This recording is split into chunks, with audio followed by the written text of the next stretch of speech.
machigni kendo chenro ma kawuono mar mbak ndalo kawan kanyo endo gi wendo miluongo ni Matthew Nyamlori. Ngano endo osomo monuoyo somo mochako somo kendo. Jogo eko ma olga gi somo. Be uwinjo twak ma kawuono. Omit maratari. Adwa donje ote matin kapok wadoke kocha. Kama wan gi wendo. Wan gi Janet Achieng'. Ochako gi hashtag mbak ndalo. Wacho ni asedonjan kodu kaka pile nikech umora maratari. Caroline Bitro wacho ni ane kadwa dok school achak gi tiende pesa ma kosona. Dongijo gima Matthew timo kucha. No temo timo. Ouso nyaka maka o tima yani opuro nyaka niang. Kitale National Polytechnic took a look. Age is just a number and it does not hinder my dreams. Mano Oma Emmanuel Nyakwar Soja. Caroline Akoth wacho ni niko ndani nikiwa Mariakani Kilifi County twak ber malich apuonjra malich. Queensley wacho ni higa ok nyal mono ng'ato somo. Aparo ni ne wane class 7 gi nyako mar ja 21 years to ne okomone yombo wa e class. Nyikwara Mogejang ajwang kiki wuok e twak nikech wendo pod nigi mbaka mamit ewi wach somo. An be an gi penjo kuom wendo wa makawuono. Agombo ng'eyo kabe ing'eni oko kucha nitie joma ywak ni an ase somo an gi degrees kata mar first class ni first class honors to otese go abiro mabola e mesa kanyo to bedo onge tich. Akia ni Matthew nyalo nyiso joma bila go nang'. Ang'o mi nyalo nyiso gima nyalo jiwo gi kata miyo gi paro machielo. Kanwa senyisi kacha sana Nyakwar Mogajwang. Wana ruaki ekidino ndo mar ariyo mar mbak ndalo. Kabenda na waso ga pile ka pile ni mwandu mantie obwongo oktow kendo ngenga kata mana ng'ata chiela manyalo kwalo mwandu no endo mabede ntie e obwongo. Matthews mana kaka no asepenji kacha tande ni ntie jok mosomo. Kendo en onge maber ni ati mondo agole familia nani oko. Mondo agol dhier mantie korwa. Emana ka ana wona wuok oko mondo ambe ayude somo maber, akadh maber, ayud tich maber eka ni kaka nyalo ting'o malo familia mamara. Nitie jok moko mine sani do somo kendo somo okang' mamala ahinya. Lakini mondo giyud tich onge. Makoro sani endi kuma entiere yudo mana ka jogweng' ema koro nyiero. Kata mana wuod ng'ane no somo motimo nyaka PhD sani en kure. Warom. Nitiega yuarok moro mantie kind jogo moko somo. Nyalo bet ni okisomo nikech nokinyal, lakini nitie jogo moko somo nikech negiwalo gi somo. To koro kise somo to ng'ato dwa lweri nyaro chieng' ni kata mana nyaro chieng' cha noter mana mbalariany otimo nyaka PhD sani warom. Obedo gi masters neno piny. Inyalo so nang'o ewi wach ni. Okay, kuom jomose somo mose graduate poko yudo tich, nitie gimoro miluongo ni freelance. Freelance FIFA. Wan gi app moro ni FIFA. Kise donjo FIFA ti i-register account gi FIFA.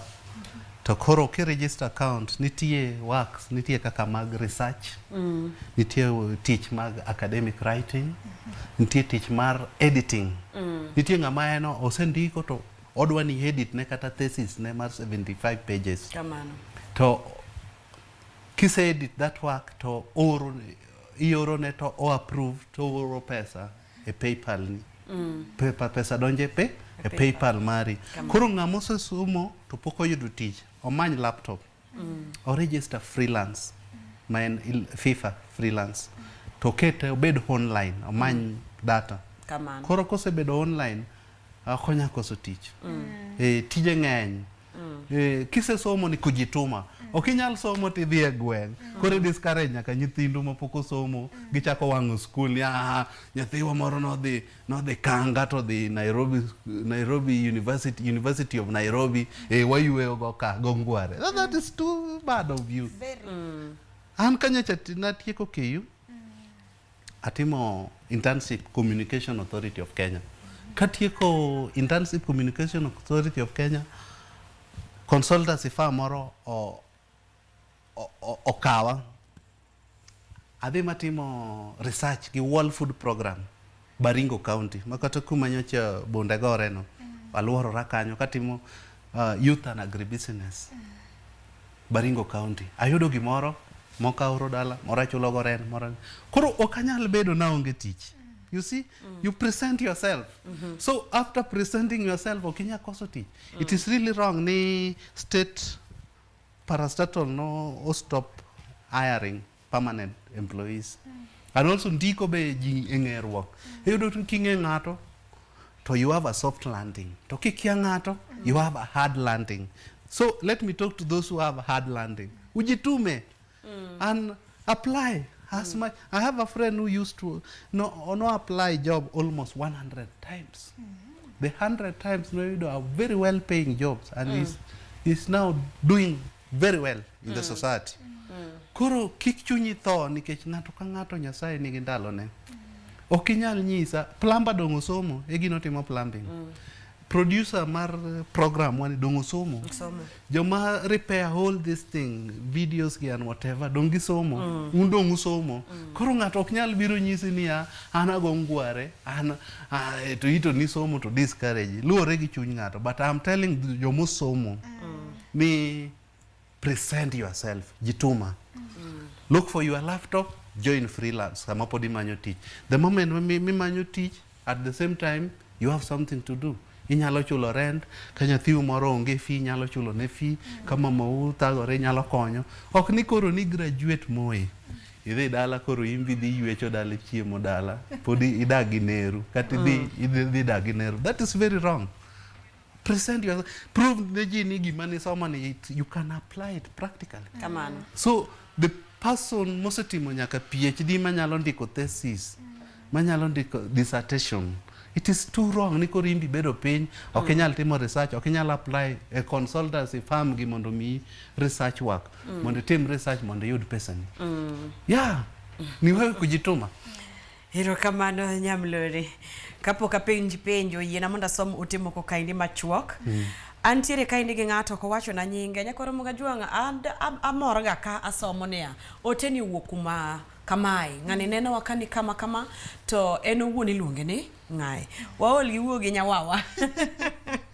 Ng'ato wacho kaini ni en bende ne en beneficiary mar Wings to Fly scholarship mi wacho no endo kendo wacho kani I remember that guy opari kabisa, you are very humble and with a lot of respect. Oko wacho no nyinge lakini opwach gi pak kanyo endo.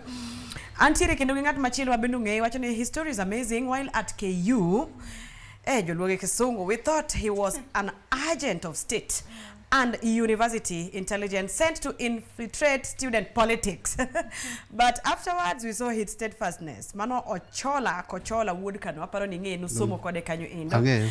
Basa nitiere mabende wacha no gombo namba ni mondo imiye jipo makende nikech en be nitiere kaka ogo through mano. Erokamano nyanga to benyisa ni entiere wacho ga huru nyinge unya kwa ramunga jonga wacho ni ya age is nothing but a number nikech an aja iga pradek to korka antiere from 2 iwinja congratulations 30 years congratulations medsomo en ngama mio medsomo and we wish you the best. Aduoge penjo ingeni story ka story nyaka bedga gi gimomi ikeli mbaka ni wakelo kawuono nikech wadwa ni mondo wajiw ng'at manitiere oko kata chande ma chunye ose ol iwinjo ma nitiere en gi to moro chunye kogi korka yor tiegruok kata yor somo bang mbaka ni te gi sama wowuoye kodi ni Nyamlori dagomri mondo nyisi oganda luo maneni odichieng ma kawuono kokale wang joy mar Ramogi somo igni 33 ka chunye ok ohol mi yudo sponsorship ma itieko secondary idhi KU gisani Nyamlori timango. Okay, gisani anyiso ni bang tieko KU immediately ayudo internship Communication Authority of Kenya. After that consultancy firm under Strathmore University no me teach more for 2-3 weeks atimo research the World Food Program in Youth and Agribusiness. How can we engage youth into agribusiness? Youth who believe ni puro, they then teach. Okni they andiki kitai. Koro I completed that. Koro sania atimo freelance manyiso unififacha. Kamano. Be amba apply tije. Anyway, people promise me kapo ka graduate ka asebe de media mang'eny. Koro jomoko no chika, abiro timo ni kama, abiro tekeli US team masters piyo, abiro timo ni kama the sponsor hii, adi me teach. Later on kasa yudo degree ka temo gocho negi. mago no ko nyal go chunya because gik moko nitie gimiluongo ni emotional promises. Emotional promises ngato nyalo promise ni yuora adhi timo ni kama. To coach gik kang sana gik ma ji wacho ga eliete. Nyithindo gi adhi chulo ne gi finya ka university. Ngato neno kaka isomo ahinya wacho ni ya winjo stochi no. Na winji ko kalera mogi TV. Ya wana dhi mi teach. Manya bang. Koro later on okodhi mi. Jogo ok miga ji thin gi ma prove that. To mano bok nyal moni timo gimitimo.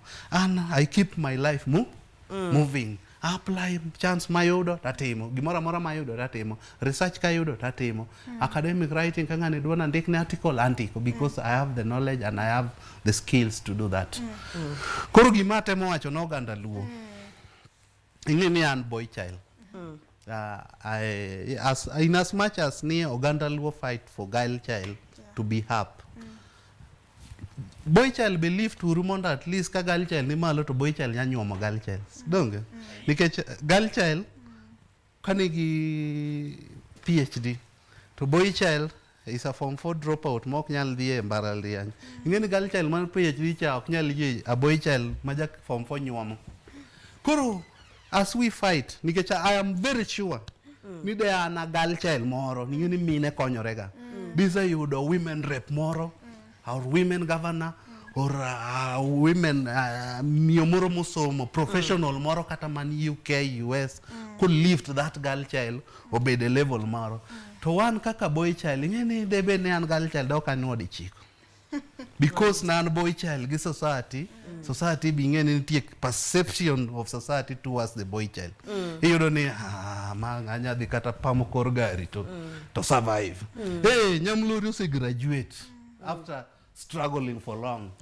Koro ngato bo wuoge kumoro okonye Nyamlori mondo kony society. Nyamlori okuor. Okonye Nyamlori. I'm 39, I'm single. But achiegni nyombo. Makona dwa kwanye mana matitu. Iwacho ni nsi. Ni osinde wadhi yech kawuono. Mang'eny nyaro chieng'.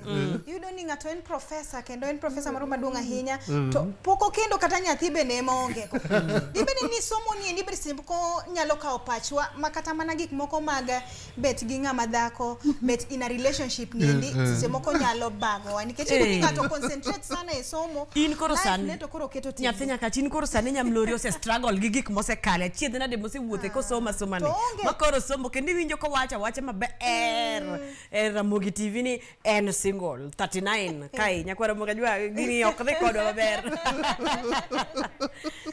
onego beni sani nikech ise chama shida ichame go jiko ichame gi fork ichame gi uma ichame gi pala ise chamo life mamit marach makech mamilimili mandem duto te ang'amoni e koro manye ng'ati wacho ni to an be we koro ayudi e ng'et na moro mondo koro wachake kendo Okay. Koro ingeni I graduate last year. Pok kata higa achiel oromo. Asenyisi state mar dala, my mom turned blind, what and what. Nyithie nephew gi nieces mantie secondary ma seche moko badiro lweta konyo. To aonge stability cash. Aonge constant income as per now. Ma ineno ke yudo gino te yudo niya chulo bills misetieko chako rumo. Koro ingeni athagora sana. Koro aparo ga niya kokora amanyo nyar ng'ato mo bedo nyar kano bedo nyar rongo nyamigori nyanya kach nke jo nyaka to nyomore bedo nyasi ya nya lego kata wigi tek kamano but koro kakele anyuola nyathi mokwongo dwa thagore nikora gocho ne ng'ato mo kikonya bwana nyathi moro nyathina ne tuo ni hospital to gi stocha gi teka kosebedo documented ingeni ok ogi maber ber ka kelo ong'ama nyalo dhi school maber kutuo ta I can cater for ka gimoro timore in the society I can chip in and help because stocha is a story of resilience. To koro ka an gi story of resilience adwa chako kelo nyathina madho nyuka Kisungu wacho ni you do not want history to repeat itself. I want to change that narrative. Koro very soon abiro bedo stable abiro kepo. Aneno ka sabe ne mayo wang'wa kaindi mana penjo mogik nitie wodo na gimoro maneni kawuono ni endi to oneno ka dhier reason ne mar koso chopo e okang' mamalo mogombo chopi ere kaka inyalo jiwo janani endi okawo dhier ka gino mabende prevent kata mone chopo okang' mamalo modwaro chopi. Ineno kata gender based violence en cause en dhier. Iyudo ni anan maber to koro korona omiyo tije orumo. Koro dhako be neno ni kaka ne tije orumo, ambe kare amanyo osiepe ga tim gige ga moko. Tiyudo ka koro gigore ginegore. Koro gima nyalo nyiso ng'ama wuoyi to koro nonyuol ni mondo kujituma obed ng'ama otegno jing. Ok ochuno ni pesa en pesa ka in office. Pesa en pesa kidhi offload trailer omi kata 1,200 nyalo nyiewo chiemo kinya kwecho. Kidhi koch ng'ato kata nyathi jamoko moro omi kata $500 inyalo chiemo. Tich en tich. Nyasaye biro ting'i malo gi gima in gono. Kik icha. Tadwa nyiso kendo jogewa ma jogo nagi ma Nyasaye osegwedho. In human resource company moro. Pare jodalau, pare onagi weteu. In kumoro Nyasaye nogwedhi gi scholarship, in kata UK, in a researcher kata in a professor moro UK US. Pare yuae jomoko kaka ne Tom Mboya ne timo. Tom Mboya lifted so many people. And I can say, and even when I was in Maseno, one of the MP, kunyo yie na wacho nyinge, anyalo wache, no konyo gaji. Nikech siasa okwadwa wache. Sani to ok en MP, NCS. Naneno ka joma ya gweng' no yo NCA County, no kawo nyithindo nyaka modhiero dago nyaka dala. Na ato nikech naja nyakach na oka qualify nikech no kaya e gweng'gi. No temo lift joga aneno ka ni Turkey, moko ni US, moko ni UK. Koro ka Nyasaye ogwedhi with more than enough. Aneno kata osiepna ma Rolex Wasonga, engineer, otemoga, okonyo, but pod en piny. Iwinjo? Koro ka Nyasaye osegwedhi with more than enough, konye ng'ato, konye nyagweng'u moro mathandore, konye jagweng'u moro mathandore. Joma osedhi mabor muse konyo girl child, konye uru boy child. Bondo girl child go kose graduate, gimbe giyude boy child manyalo nyuomogi. Mano e gima nyalo wacho. Ji okonyre, kik ji bed joma jowuoche. Ka chiemo nitie kabat kopong', ichamo achiel tiseyieng'. Kichamo achiel to moko go ipuko to jirandi odhier. Nyasaye ok nyal gwedhi. Mondo Nyasaye gwedhi, wakonyre uru mondo wating're uru malo. Mano e gima nyalo wacho. Iwache maler. Ero kabada janeno ka seche gweko Sela Adhiambo kawuok Moroni owacho ni kawuono dhoga omoko. Mano Sela Achieng' Odhiambo kani Moroni. Owacho ni kawuono dhoga omoko. Taduoko ne Jehova Nyasaye erokamano. Owacho ni I cannot stop crying. May God bless our visitor. Owacho ni omi gweth te. Erokamano ahinya Nyamlori. Ipuonjo ganda wa. Mos mama mapiyo nikech watieko. Okay, mama wa Nerea Nyamlori gi baba wa Amosi, osiepa Rolex engineer, Rolex Wasonga, Amosi, owete wate Blasio King, Johnson Nyamlori, to gosiepe ga machalo kata Brenda Nyangweso, jite Amoso, Nyasaye ogwedhu, Nyasaye omedu ndalo. Mana kamano nyakwara Mugajwang' mano niluongo kanyo endo ne Nyamlori. Mana kaka iwinje no endo iwinjo mbaka ne. In mibedo piny kanyo endo miwacho ni ati awacho ni iti nade to kata jok mawuotho gi luth sani dok kanye e tiegruok. Nyakwara Mugajwang' ma puonjowa kaka ojende. Age en mana namba. Okomoni timo gigo eko midwaro timo. Omiyo kapod intiere gi geno mar dok e skul Nyakwara Mugajwang' ni mineno chenro nendi kokale puonj ma Nyamlori omiyo wagi gigo mosekale. Nyakwara Mugajwang' dog e skul. Luonga ni Stella Brenda Ochieng. Kabene ana won inyaluonga ni Lindra Mugi Nyakach. Awacho ga pile ka pile ni lingni kimi sama intie gi certificate, intie gi paper tibet godo piny onge chieng' ma tich ne manyi wuogoko mondo imbe dhi many eka ni yudi. Ana won inyaluonga ni Lin Ramogi Nyakach. An luonga ni DJ Kolokol Instrumental warad kendo kiny e chenro mar Mbak Ndalo.